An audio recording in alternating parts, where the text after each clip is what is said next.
In property, numbers often take centre stage: square metre rates, sales prices, market trends. But for Jenn Sinclair, the real story is never just in the figures. It's in the way sunlight spills into a room at 4 p.m. It's the quiet rhythm of a hallway designed for bare feet and laughter. It's in the spaces that hold our lives with both elegance and ease. An architect by training and a property developer by instinct, Jenn leads comma projects from her home on the Gold Coast. Her debut development, Layer, didn't just set a local record, it set a new standard for what thoughtful, human-centred development can be. She designs with context, intuition, and a deep belief that a home should feel as good as it looks. In this conversation, we'll explore how she carved her space in a male-dominated industry, what it really takes to start in property development, and why generosity isn't just a side project, it's something you can build into the foundation of your career. This is a story about creating with conviction and what happens when you stop asking for permission and start building on purpose. Welcome to my conversation with Jenn. Jenn, hello. Hey, Linda. Welcome. Thank you so much for having me. It's seriously such an honour. It's such a pleasure, all the way down from the Gold Coast. I'm Yes. so happy to have you. Yes. When I was researching for Build Beautiful, I knew that one of the areas that I wanted to have conversations around was property development, Yes. particularly women in property development. And it's much harder than you would think it is to find women who are doing property development. And so you came across my research and I reached out to you and you kindly Yes. said yes. So it's so great to be able to talk to you. I think perhaps we go back to where it all started for you. Yeah. You grew up in Hong Kong. Yes, I did. Hong Kong's one of my favourite places in the world. Our best friends lived there for 10 years, so we've been many, many times. Yes. Tell me about what growing up in Hong Kong was like for you. What did you learn around, what did you learn about the built form, and how did that inform your choice to go into a career in architecture and construction? Yeah, so I was born in Hong Kong, and when I was 3, we moved to the Central Coast, actually, over Really? here in Australia. Yeah. My grandparents had already made the move back when I was born. And so we followed when I was 3, and I had to learn English and, learn the new lifestyle. And at 6 years of age, we moved back to Hong Kong. Right. And so I had to relearn Chinese, Wow. start school, and my parents said I really struggled with a whole different language. Yeah. And to the point where they were almost going to homeschool me. Yeah, really. But then I guess I just turned around the corner and I managed. And by year 2, second grade, primary school, the schools over there, they rank you every term. It's very competitive academically. And so I came home with a report card and I was ranked 15th. Out of how many? Out of 30. Okay. Yeah, so, That's not too sitting in the bad. middle, that's Yeah. not too bad. But Average. my teacher said to my mum, Jen can do better. And when my mother told me that, I was just something in me as a 7-year-old, something in me just like, I'll show them. I love I'll that show her. determination. Yeah, and so tried really hard, and the next term I ranked 3rd. Wow. And eventually by grade 4, I managed to get into the smart class, I guess, the top class of the grade. Unfortunately, every term I was ranked last. So I was like, I felt, I was the dumbest out of the smart class. But I think, even then, like very early on, it was shaped in me, that perseverance, that drive to just always do the best I can, no matter what that looked like. And when I was consistently ranked last in class in grade 4. I think I just realised, you know what, it's not about competition. You run your own race. I think that's what I learnt. And I still carry that through to today, like healthy competition and being inspired by what other people are doing are really, really great. But at the end of the day, you're only competing against yourself and doing your own race. Yeah. And that has always, to this day, like I always go back to it's like, stop looking around. Sometimes you just got to put your blinkers on, right? And get what you need to do done. Absolutely. Rather than focusing on all the noises and distractions out there. Because, that can really pull you into wrong directions. Absolutely. Yeah. And so growing up in Hong Kong, obviously it's high-rise city. There's just high-rises everywhere. Yeah. Where did that interest in architecture come from? Was that something that was founded there, or? Yeah, not consciously back then. Looking back on it now, there's only so many things you can do in Hong Kong, I guess, growing up on the weekends. So my dad used to always take us to a lot of open homes where these are like big development towers, throwing on a huge event as their open home, you know. So there were a lot of family-friendly activities with, you know, face painting, balloons and stuff. So I guess my dad with 2 young girls in Hong Kong, you're probably looking city. for something to do. So I just always remember walking through these big brand new developments and looking at the ceiling details and all the lights that they've put in, all these like starry lights in the cinema rooms and the cornice details. I was always quite observant, but then also like growing up, like I would sit on my windowsill and just watch all the buildings be constructed around me level by level. And it used to always just fascinate me. Like I would sit there for hours just watching all the construction workers walking around and the bamboo scaffolding. And I love the bamboo scaffolding. It's crazy, isn't it? It is, and just being really fascinated by construction in general. My uncle always talked about property investing, and so naturally I think I just grew up thinking that's what we do. Like the goal in life is to get a good education, go to university, get a secure job, and then buy property. That's just what I naturally thought. So when I had always thought that I would be a vet, because I loved animals so much, still do. But when I went and did my year 10 work experience at an actual vet, it was a horrible experience. And so then I changed out of my biology and chemistry subjects, and the only thing I could think of that I could see myself doing was maybe design some buildings and design some beautiful houses. So that's when I went down the architecture route. And what did it feel like when you started studying architecture? Because by this stage you were back in Australia. Yes. So that's right. So when I was 6 years old, moved back to Hong Kong, relearned Chinese, and then my parents' goal was always to move us back to Australia for the long term.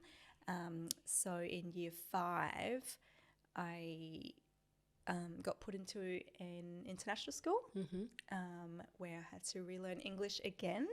Wow. So I think, like that constant change back in my early years, I think that's what I was meaning in terms of it shaping me to have to be adaptable, to be resilient and just persevere, like just so many life changes, country moves. And so I moved over to the Gold Coast and started high school here.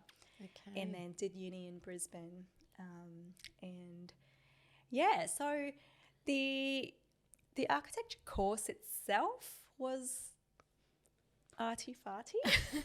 Really? Okay. It was fun. It was a lot of like it is what you hear about architecture students never sleeping. There's a lot of projects, but I think part of that was because we did have to work 3 days. Oh, as part of the degree? As part of the degree. Okay. This was back when I was studying. I'm pretty sure the degree has changed now where they don't need that work experience, but it was in the work experience, in the real life, daily in the office. That's when I learned absolutely everything. How to apply everything, yeah, right? Yeah, exactly. Like just your standard ceiling heights, door heights, window widths and openings. Like I didn't learn any of that through my uni projects. But, like not to discount the purpose of it. Like I was actually just, I pulled out my final year uni projects and showed my 8-year-old the other day. Yeah. And he was just fascinated. And I was like, wow, did I really do all of that? Create that, yeah. Did I draw that by hand? Oh, well, that's the best skill, right? Thing. That you can have is to draw by. I had an architect on the podcast, Eva Marie Prenius from Studio Prenius. She's an amazing architect, and she said the best advice she could give is to learn to draw by hand, like actually draw by hand. And I do think there is something important for architects in particular, especially in this day and age of AI, but we'll come to AI. So let's before we move into sort of your journey into property development, was there anything in your culture or your family values that really kind of pulled you into that direction of property development? Like at what point did you always know that was going to be the career you wanted to move into? No, definitely not. I think when I decided to change from veterinary science to architecture, I think in my mind it was just always more, it would be nice to make some pretty buildings just to get through high school and have some sort of uni degree.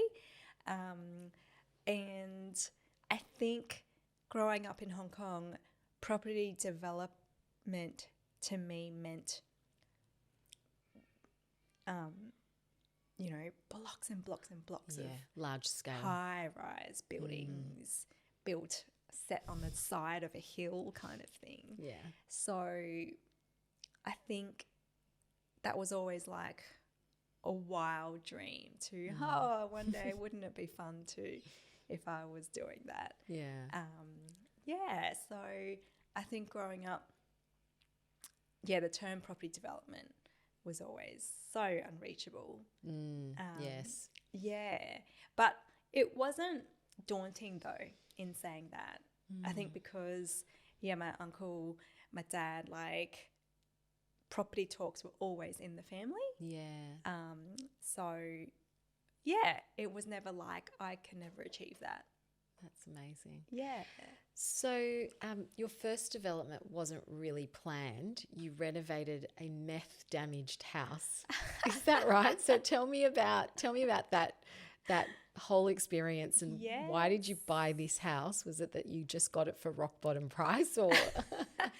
Yeah, well, my husband and I had done a couple of cosmetic renovations prior to this development.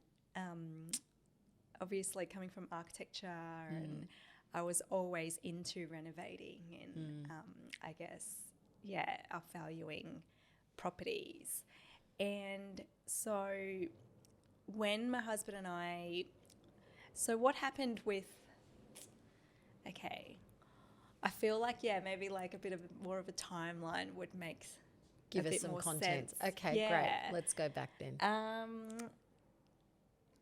Basically I finished uni and didn't actually really enjoy the architecture course in itself. Okay. It was a 6-year course and by year 4th year into uni, I just didn't like it. Was almost going to quit. Wow. But I thought to myself, no, I've come this far. what's another 2 years to just finish the course. I think in the back of my mind, it was also like my parents didn't teach me to quit. You know, you try and finish what you start. And so I stuck it out, did my 6 years, and I'm glad I did. I think it was more working in the office that was more interesting. Yeah. But then when my husband and I got married, we kind of on the side somehow started a software company. Just somehow. Yeah, which is the field that my husband is in. He's a software developer. Right. And he got asked to develop this code, which we very quickly realised a lot of other churches needed to use as well. And so then it kind of just blew up from there. And As in the software yeah, the software company. Wow. Wow. There was a lot of need for it, and all of a sudden it just grew really quickly. And were you worldwide. working with him in this? Yeah, so naturally, so our plans were always to do 12-month backpacking after we got married. And so we still did that. Right. But while we were traveling, it grew really quickly. Amazing. And so we came home. We had one staff on back home while we were traveling, but we just knew that we had to be home to keep this growing. And so naturally, I just didn't go back into architecture. Yeah. And during that year of backpacking, that was also when I went back to Vietnam for the second time to build, to do a second volunteer build. Tell me about that, because I have read when I was doing the deep dive research on you that you did philanthropic work and you helped build these homes in Vietnam and the Philippines. So tell me about that, and how did that sort of inform your journey as well? Yes. So, yeah, for some reason, I've always had a heart for developing nations. And, and so I volunteered to do a few house builds in Vietnam and Philippines. The first one was just fresh out of uni graduation. Yeah. I thought my friend and we thought we'd do a little trip. So we did a 3-4 week building trip in Vietnam. And the experience was amazing, absolutely amazing, where firsthand we got to experience literally like how houses were being built, like back to the foundations, where we had to hand mix the concrete. Hand mix. Yes, hand mix with shovels. Wow. So they would deliver the sand, the aggregates, the cement on the street, and we'd have to wheelbarrow them down the narrow alleyways. And then we learnt very quickly what the ratio was, and hand mix the concrete in a little pile, and then use these to build the walls and that. But even before then, one of the first things we had to do was the reinforcement. The steel reinforcement would be delivered in rolls. Wow. So we had to cut them into individual pieces and then hand clamp them. Oh my God. So you like physically doing every part of it. Yes. We had to physically That's incredible. straighten these reinforcement steel before they could be used as rebars. And it just became a running joke, like how unstraight our bars would be compared to, the local builders. And then, learning how to tie these bars together with literally just metal wires, and learning how to use the knots to do all that. So, it was a real eye-opener and experience in construction. basically. Oh, that's amazing. And construction itself has always been like somehow just fascinating to me. So I was in my element. Like I just loved every part of it. And then also the particular family that we were building this house for, they would deliver us, like they would have morning tea with us every day, and just like be there for emotional support, and made really, really good friendships out of that as well. That's amazing. And so how lovely that you actually got to have a connection with the people you were building the house for. Yes, exactly. And so 3 years later, as part of this year-long backpacking trip, I took my husband back to the same town for another build. And unfortunately, I got sick with food poisoning during this trip. And the family that, from the previous build, the family that we built the house for, just, they didn't have anything at all. Like, they don't have much at all. And yet they spent so much money on Western medicine and, like, hand-delivered it to where I was staying, where I was, like, so sick in bed. And, like, that was definitely one memory that will always stick with me. Like, just how building isn't just about shaping walls, like, and it's not, it's way more than just providing shelter. Like, it's giving people dignity and belonging, and like we're helping shape lives by Absolutely, it's transformative. building. And I think, so I left a piece of heart. I've just left my heart there, I think. And so from that experience, it also has led me to just know in my heart that I just don't think I can just work 9 to 5 at an office studio where I'm just turning toilet cubicles around just to, you know, satisfy codes and things that just didn't really seem like they had meaning or soul to it. And that also helped shape my, like, that also helped me make that decision to, when our software business took off, I took a break from architecture and just helped my husband grow that software business. And that's when I learnt a lot about, you know, ATO, human resources. Running a business, right? Yes, activity statements, wages, all the ins and outs of running businesses and numbers and how important it all is. And And so when did you go back into property, or when did, you know, what was that transition like? Because obviously you said you did some renovations. That's right. So throughout that stage, we'd always just been doing cosmetic renovations on the side. But it wasn't until, I think, a fair few years on, maybe like 7 years on into our business, we got acquired. And I was going to go and do up another little apartment for an Airbnb, just another side project. But then we thought, hey, you know what? Like, we've just had our bub. Bub wasn't even 2 years old yet.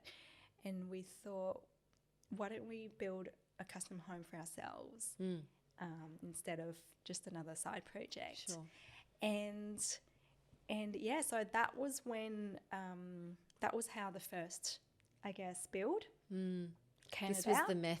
And this is the the meth meth lab. That's right. We knew we wanted to be in the suburb Palm Beach. Right.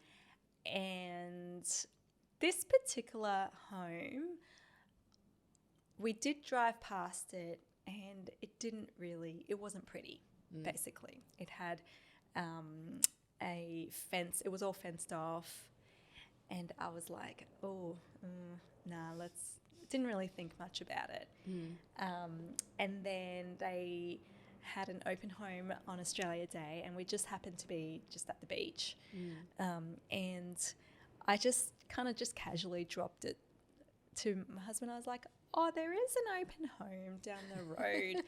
I don't think we'll get it, but let's just have a look. And we walked in and it was stripped bare, like back to the frames, just piles of rubbish everywhere. And like, yeah, it was literally just the slab frames and the brick shell. And that's it. Didn't even have any pipe work. It was all dug out.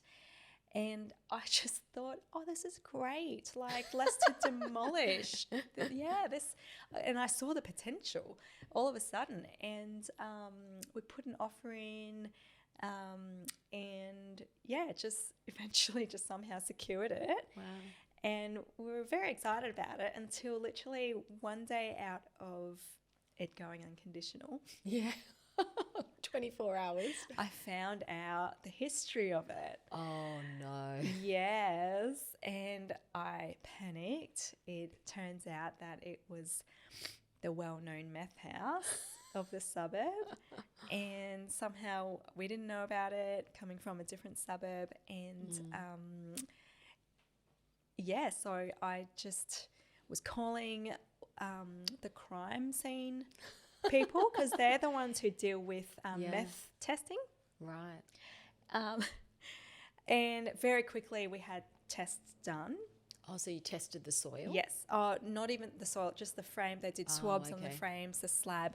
And apparently it had been sitting there empty for 3 years already. Okay. And very quickly the results came back highly positive. Like, it was still just sitting in the So what frames. did that mean for you once you it went unconditional? Yeah, and you well, I think it owned was a very unsettling 24 hours trying to order these tests, wondering what we should do, whether we should go ahead with it or not. And then somehow towards the end, I just had peace, I think. I said to my husband, you know what, like, maybe we could bring a fresh start to the street. And we did. And because of the positive meth results, the building certifier allowed us to pull down the framing. Right. So did you keep the outer shell? Yes. You did? Yes. So you just pulled all of the framework out? And that was specific, I guess, because of the drug that was present there. We washed the slab, everything, cleaned it all out, and basically, gave the street a new beginning. But that story, I think, in itself is also another... as we've been there for about 5 years now, coming up to 6 years, and we're still in that home. That's your family home. Yeah, and we're still hearing stories of what the guy who used to live there, what used to happen. Like, he would set cars on fire on the street. Wow. He just became very paranoid, and he was stripping down the building to, try and sell money and for his habits and stuff. But he couldn't get kicked out because his mother actually owned it, and he grew up himself in that house. Right. Yeah. Wow. So heavy stuff. Yeah, heavy. And it just became a really unsettling, unsafe street for everyone. I guess the good that came out of it was that the neighbours really got close together. They built a community around this particular property because of the troubles that he would cause. And so when they saw the sold sign, I think they just rejoiced. And did they come out and have a street party? They must have been so not then happy. and there, but we have had many street parties since then. How The amazing. whole vibe of it all has just completely changed. It's such a community street. We have so many young families. All the kids just play on the street now, whereas there was no way that was happening back then. That's amazing. Yeah, and so again, speaks to your yes. connection to transforming spaces and Yes, that homes. exactly. Yeah. Like Wow. it's not even just about a house anymore. Like it's a whole community. community that it has transformed. Oh, I love that. And so, like, I think reflecting on my journey and all these experiences, like, I'm realizing how, like, everything is, there's a lot more, like, even subconsciously, whether you know it or not, like, there's a lot more intention behind it, and like things happen for a reason. And yeah, it's way more than just building some walls. Yeah. So on that, at what point did you, I guess, you renovated and you renovated this house. At what point do you transition from I'm a renovator to a property developer? And in talking about that, I want to kind of unpack that whole imposter syndrome around that. Yes. Because I know that, we were talking before, there is a bit of imposter syndrome around that. So, so what was that transition point for you where you went, I'm not just renovating anymore, I'm actually developing property? Yeah. I think the second custom build, which was the layer villas, the duplex development that I did. Yeah. I think coming into it. Lots of questions about that too. Yeah, coming into it. So there was also, straight after we built our first home, COVID hit. And so obviously the world was on a standstill. And my husband and I decided to have a second bub. And from that, I had a lot of health problems. As soon as I was pregnant, basically, long story short, my body was just trying to reject bub. Oh, really? Yeah, and I couldn't get up the stairs anymore. Like, I was in and out of hospital just from, like, just being so anemic. And I just thought, okay, I just need some iron. And then I went to the GP and she was like, wait, your iron level's actually really high. There's no way I'm going to give you an iron infusion. Wow. And just, yeah, the whole series of events that unfolded after that, like, I basically ended up in hospital for, my waters broke at 21 weeks. Oh, my gosh. And ended up in hospital for 4 or 5 weeks where I couldn't, my health was just rapidly declining to the point where I couldn't even open my eyes and talk. I didn't have breath to talk. At night, I wouldn't be able to reach the call button for the nurses. Like, that's how depleted. Yeah, my body, like, I couldn't get up to when they delivered my meals. I would think, I was all there in my mind. I'd be thinking, please don't take my meal away. I will eventually get there because I want to eat. I just physically cannot eat. Wow. I had to have help going to the bathroom, and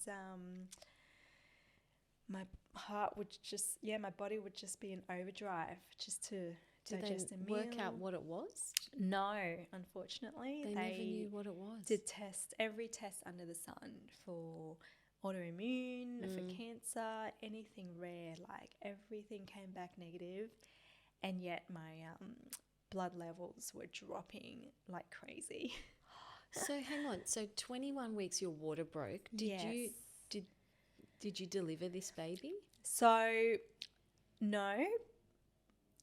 So they said every day that bub is inside is an extra 2% chance of its survival. So yeah, it really became like, oh my goodness, is this really happening to me? Like, you hear these stories, you don't think that it will ever happen to you. And then I think even to the point, like how badly I got medically. And so it wasn't that I was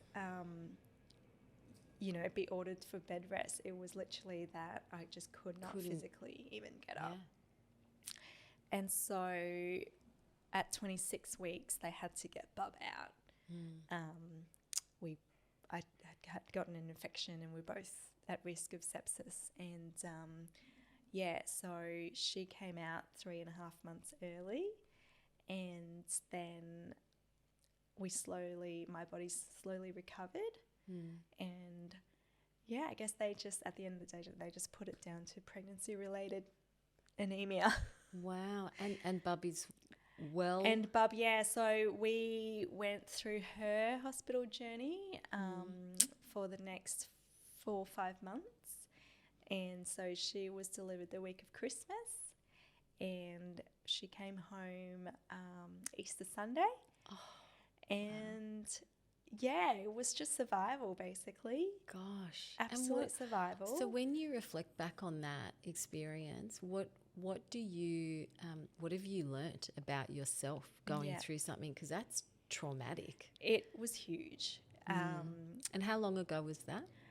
She's turning 5 this Christmas. So 5 years ago. Yeah, almost 5 years ago. I have honestly learnt, like, laying in the hospital bed where I was just physically incapable but mentally all there. All I wanted to do was to just wander aimlessly down the shops, but I couldn't even do that. And I've really learnt that life is fragile. Like, in a matter of weeks, I just became like I couldn't do anything. And I think that's definitely helped push me into doing what I love, which was after the first build. Like, I just had so much joy and just knew that I had to get back into building. Like, maybe not necessarily sitting in an architecture office designing, but I just had to get back into building and being on a construction site. I think the whole journey from vision through to like construction and seeing the whole thing finished and seeing how it transformed the community, like that whole cycle of it, that just brought me so much joy. And I just knew I had to get back into it. Like, there's no time to waste. And that opportunities don't just fall in your lap. You have to go and make your own opportunities. Otherwise, like, you just, tomorrow's not promised.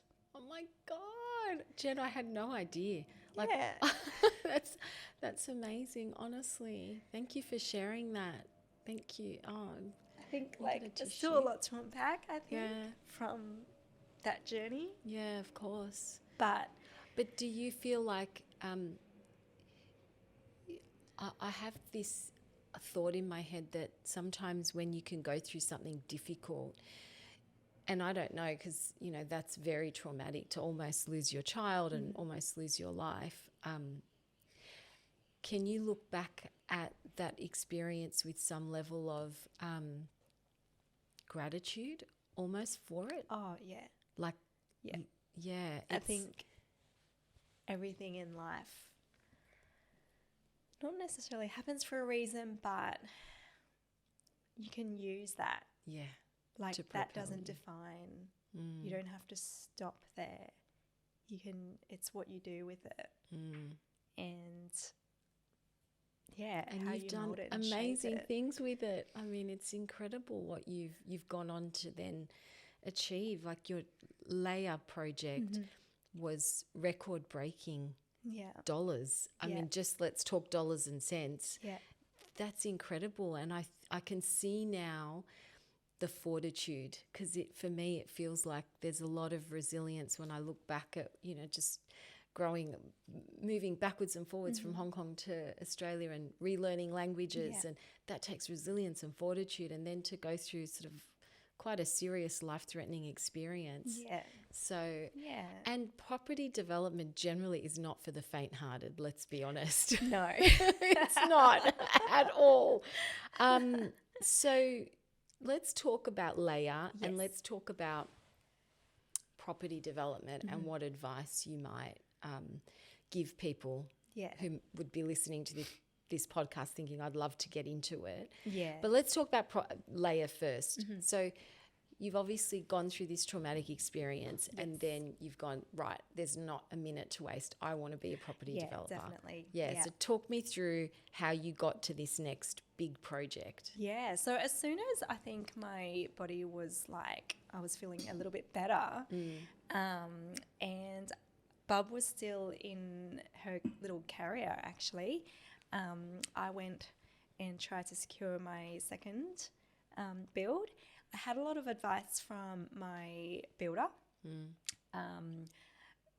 I would be constantly sending him listings and asking for his advice, like, what do you think of this block? What about this? And this particular one, he said, get this one, Jen. Yeah. It's prime, like positioned in just a prime location, like street, like at the end of the street, there's a cafe, shops, Coles, literally like 500 meters walk away. The beach is 700 meters walk away. Wow. Close enough to the highway for easy access. And it's a really tightly held street. It's, 700 meters back. So it's quiet enough, but it's zoned for medium density. Perfect. Which was perfect for what I was wanting to do. I just knew that I wanted to do a duplex next. And we had a really good experience with my builder from our first build, and I knew that he does duplex developments normally around the suburb for himself, and I just thought now would be the chance before he retires to, I guess, catch him, do it with him and learn from him. Absolutely. Get his advice on things. And so I did that, went to auction, won the property. Had to get my husband to bring the baby down and my older son and sign the papers, and didn't really waste any time. You went straight into it. So you mentioned that your A team is non-negotiable. Can we talk about can we stop here for a moment and talk about the A team? Yeah. Because that is a concept that in property development circles, everyone talks about the A team. Okay. And I want to know and understand what that means for you, because it's actually not easy, as I've experienced, to pull together an A team that is with you on every project constantly. Yes. So can you just shed light on your experience with developing that A team? Obviously, you've got this builder you've worked with. Yeah, obviously I'm still very early on in this whole journey, but you learn as you go. It's trial and error as well. Finding that A team, what I've learned is that it's not necessarily they're the wrong person. It's more so maybe I didn't communicate well enough or set my expectations clear. I think every experience of we didn't really gel there, which is fine. How do I, it's more about what can I learn from that? And how do I take that and do better for next time? But it is important because I know that we all only know so much. Absolutely. We don't know what we don't know. That's right. And I say that all the time. Yeah, and it's also going back to the imposter syndrome, recognizing that you're not going to know everything. Yeah. And, back in grade 4 when I realized, I'm not the smartest person in the room. There's always going to be other people smarter than you. So what you need to do is to get around these people who know, not necessarily more than you, just who know other things that can, fill the circle. Yeah. The knowledge gaps, right? Yeah. That's what you're building. Fill the puzzle together. Yeah. Let's fill the puzzle. But then in terms of, what are their attitudes like? What's their patience like? Yeah. I tend to change my mind a lot. I have been known to do that too, just a little bit. Yeah, my creative brain with my 100 tabs open in my head. And so what I've learned personally is to find those people who understand that, expect that, and rather than seeing you as a hassle, see you as, oh, this is another opportunity that they themselves can learn and grow from. Absolutely. And together we can make a product way better than what would have been if we kind of just stick to the stock standard or just stick to doing the same thing that everyone else is used to seeing. Yeah, absolutely. So who makes up your A team? What are the skill sets that you have? Ooh, definitely my building team, my builder, first port of call, his communication and his patience. He always felt like, and that's the reason why I went with him for the first build anyway. Like he made me feel like he always had the time for me, and that none of my ideas are always too wild. He always researches and talks to the trade team, like the chippies, the subcontractors, and he finds a solution. And I think that's definitely key. I need people who are problem solvers rather than problem creators. Yes. We've had some subcontractors where everything was a problem. Yeah. Like everything was a big deal. And it just, when it didn't have to be a big deal, and it just created more stress for everyone. when it didn't need. Absolutely. Yeah. Basically people just who have that patience. And do you have like a town planner as part of your A team? Yes. Conveyancer. Who? That's what. Conveyancer, town planner, finance advisor, accountant. Yes. Broker. Builder. They're probably non-negotiables to start with. Sure. Always. And you always go to the builder first if you've got a site. That's who you kind of tap on the shoulder and say, give me advice. I would say town planner. Town planner. Yep. Yes, and also accountant straight away. Yeah. The finances. Do you do your own feasibilities for your projects? Yes. High level. Yeah. And then from then on also need to chat to the accountant because just business structures, like what you intend and plan to do with it, whether you're going to sell it or you're going to hold it for a few years, like that affects whether you set it up in a company or a trust before you purchase. You need to have all those ducks in a row. Out. Yeah. So I guess for me, we're still at the start of the journey, so every project is going to be different. Like, so this particular build right now, with the numbers and the cost of building at the moment, there's just not enough profit. Yeah, right. For developers, really. And slim pickings. Yes, very slim pickings. And so we changed tactics from day dot, and we decided we're going to move the family into this build. Yeah. Will you sell the meth lab house? We will. But yeah, like I think knowing your plan and the goal for each particular project is so vital because just setting up the right structure from day dot and for everyone on your team to know what your intentions are. It's just makes things so smooth, like a lot more smooth down the track. Yeah, in terms of, your capital gains, your... So what would be your advice for someone who was looking to get into property development? Do you think doing a course, because there's a lot of people now that, out there teaching property development education, some better than others. Yes. Do you think there's some value in doing that, or how would someone start a journey into property development?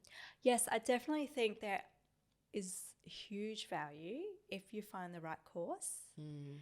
Or mentor. And Yeah, that's right, or mentor. I think getting your feasibility right is vital. Percentages, numbers, because with development, like, you make your money on the way in. Yes, you do. You can't try and save it later by just No. throwing some pretty paint on it. No, that's right. And it always, it's certainly in my experience, and I do it with my husband, and he is an accountant, so I have that's not my wheelhouse. But I've had to learn through him and watching how he thinks about things and the numbers we run. Yeah.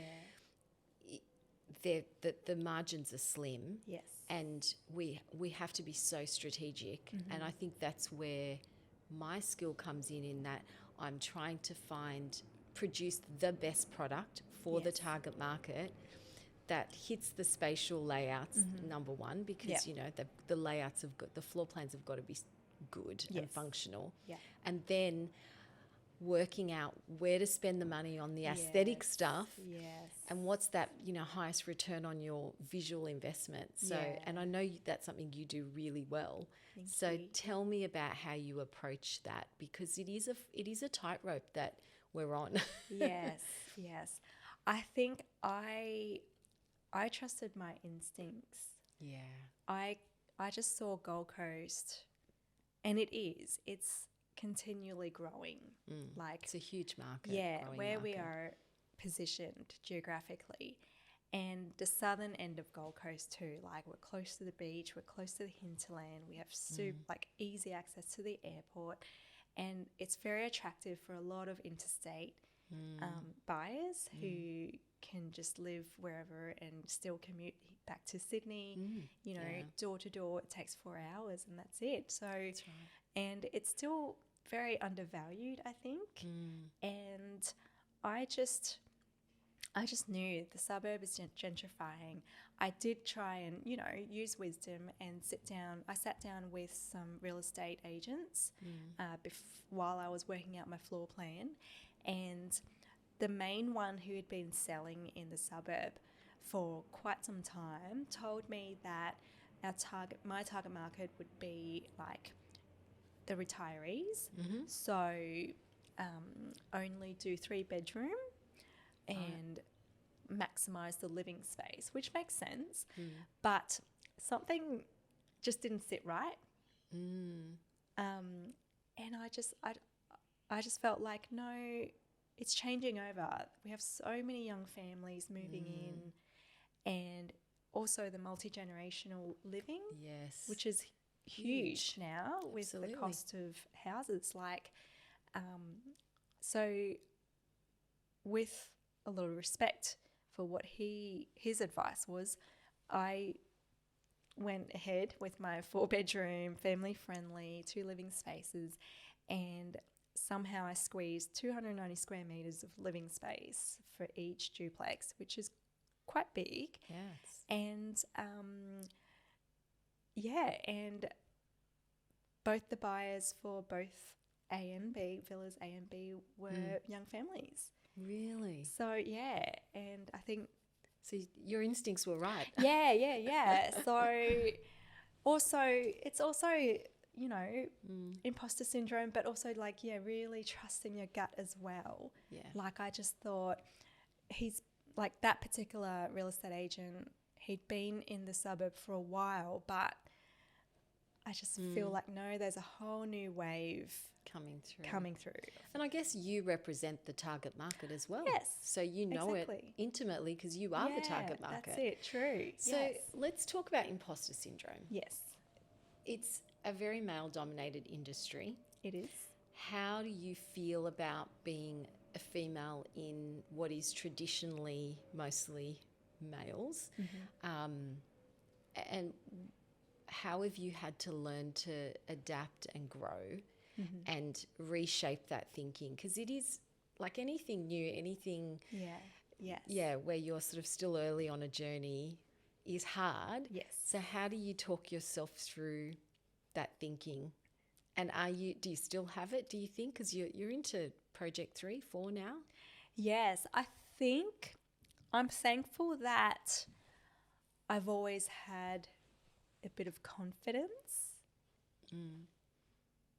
And I think knowing that I did come from an architecture background and I have had actual architectural practice experience, like I know a little bit of what I'm talking about. Yeah. And so I think that has really helped me in talking to trades and the other gender and actually being patient with them to and giving them the benefit of the doubt. Like, it's true, like, especially on the Gold Coast, it's not every day you see a little Asian girl prancing around on a construction site. Yeah.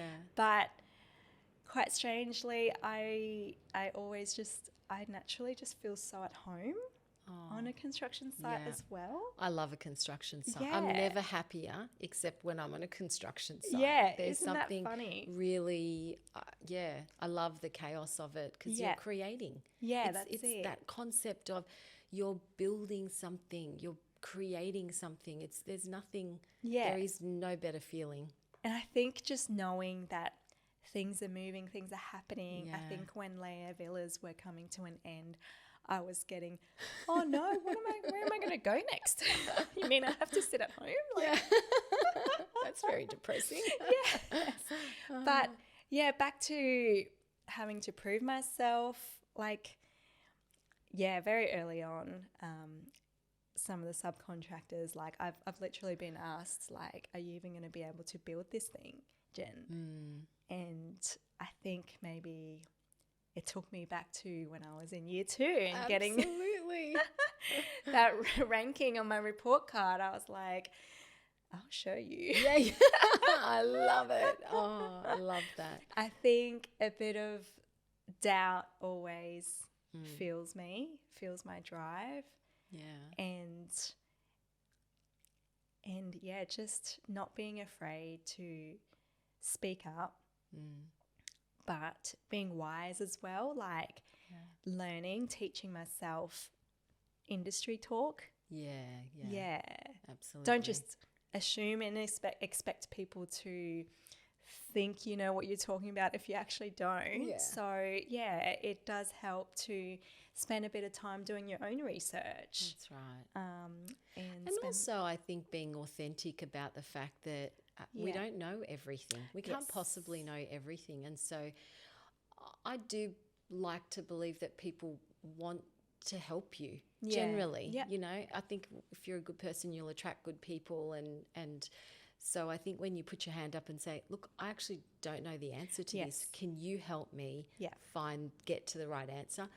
The minute you ask for help, I think people are more than willing. Yeah. It's when you approach something with arrogance, you know, that's where you get, you know, someone gets their back up. I always say you get more with honey than you do with vinegar. Yeah. So it's kind of that. that. Yeah, that's great. No, I was going to touch on that too, like recognizing that everyone does have something to bring to the table and that, you know, I don't know everything and it's framing it the right way too. That's right, like absolutely. Saying, hey, I need your help with this. Let's be a team. That's right. And together, let's work something out together. And then that also gives them the ownership as well, rather than, oh, I'm just here to be instructed and told what to do. Exactly. Yeah. That's right. And that, I think, also forms part of the A team. Like Yes. it's people who have that attitude That's and right. are team players. Yeah. Because you're all working to one goal, is to produce a good quality result. Yeah, that's it. That's it. Exactly. Yeah. Oh, I love that. Let me just say, we talked about that message for, okay. So, right, so I'm going to ask this question.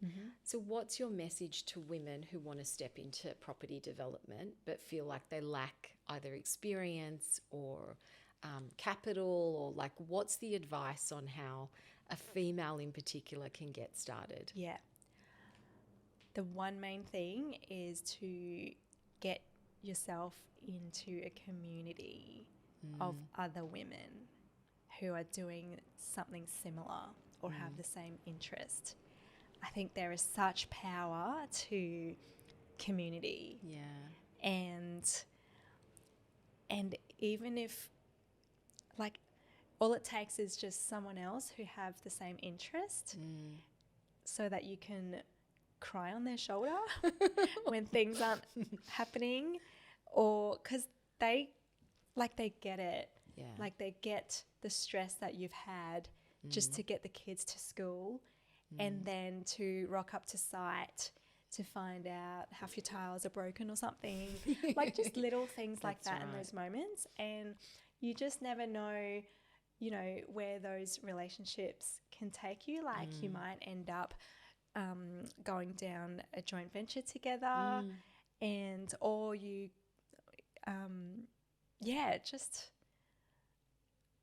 just finding that community. Of other. And where do you look for community? Because it is hard. I think property development for women, and I mean, there's obviously large corporations, the Mirvacs, etc., the Lendleases, who have lots of women working for them now. So that is definitely increasing. But I'm talking about small scale, because that's what I do, small scale property development. It's actually, there's not a lot of women that I'm seeking that out, and there's not a lot of people around. I found it really hard to find. It was really hard to fish for them to find a mentor. But I think that's when some of those property development courses can be really handy in getting to know other people who are doing the same thing in the same trajectory.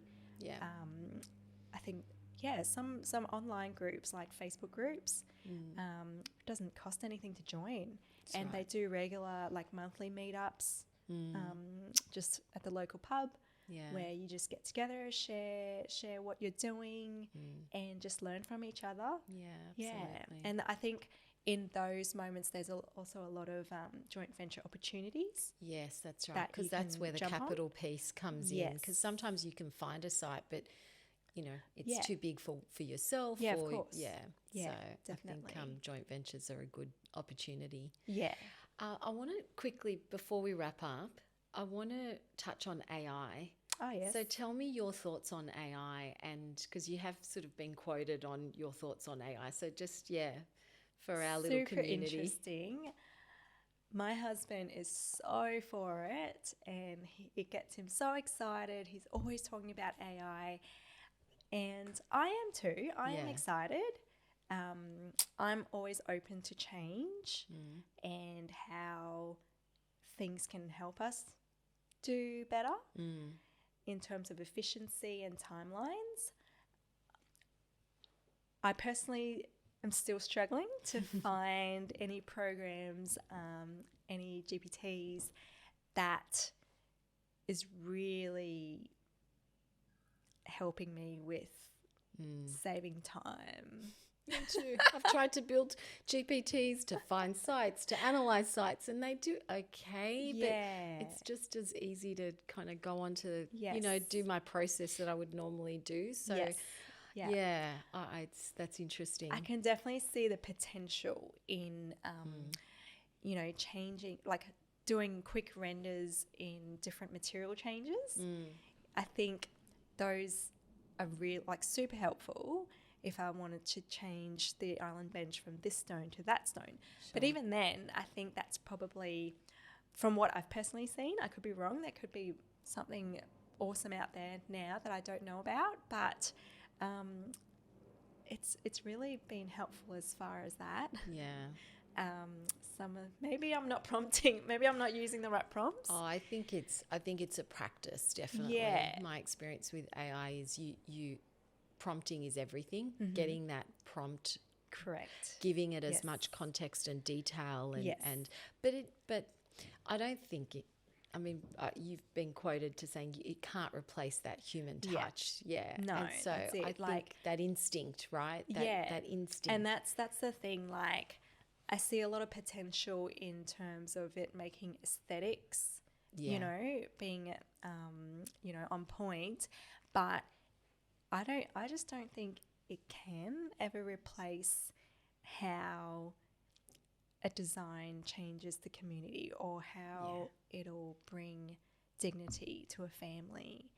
And it's those design features that pull on people's heartstrings. Yeah, absolutely. That really speaks and sings.